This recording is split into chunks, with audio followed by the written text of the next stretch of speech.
السلام علیکم ورحمۃ اللہ وبرکاتہ۔ بعض حضرات کا یہ سوال ہوتا ہے کہ ائمہ اربعہ سے پہلے، ان چاروں اماموں سے پہلے مسلمان کس کی تقلید کیا کرتے تھے؟ اس لیے کہ امام ابو حنیفہ رحمۃ اللہ علیہ ان کی پیدائش سن ہجری 80 ہے، امام مالک رحمۃ اللہ علیہ ان کی پیدائش سن ہجری 90 ہے، امام شافعی رحمۃ اللہ علیہ سن ہجری 150 اور امام احمد بن حنبل رحمۃ اللہ علیہ سن ہجری 164 کے اندر یہ پیدا ہوئے ہیں۔ تو ان چاروں ائمہ سے پہلے مسلمان کس کی تقلید کیا کرتے تھے، مسائل کس سے پوچھا کرتے تھے، یہ سوال بعض حضرات کی طرف سے ہوتا ہے۔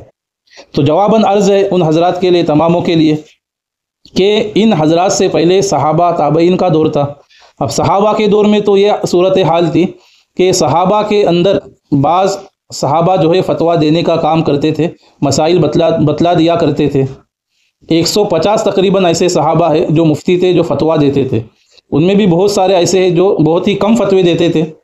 تو یہ مسلمان جو ہے ان سے مسائل پوچھا کرتے تھے، یہ حضرات فتویٰ دیا کرتے تھے۔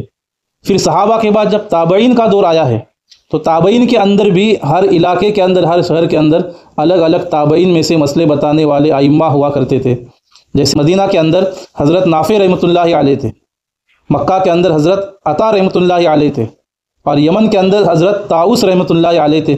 ایسے ہر علاقے کے اعتبار سے یہ ائمہ حضرات تھے جن سے لوگ مسائل پوچھا کرتے تھے۔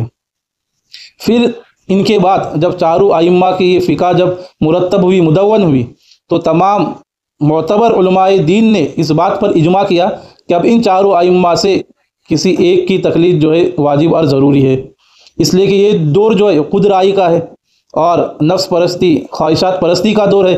اگر چھوڑ دیا جائے آزاد تو آدمی اپنی مرضی سے دین کے اندر جو چاہے چیزیں وہ کرے گا، اور جیسا چاہے جس مسئلے پہ چاہے عمل کرے اپنی سوچ کے اعتبار سے، گویا کہ وہ آزادانہ زندگی گزارے گا۔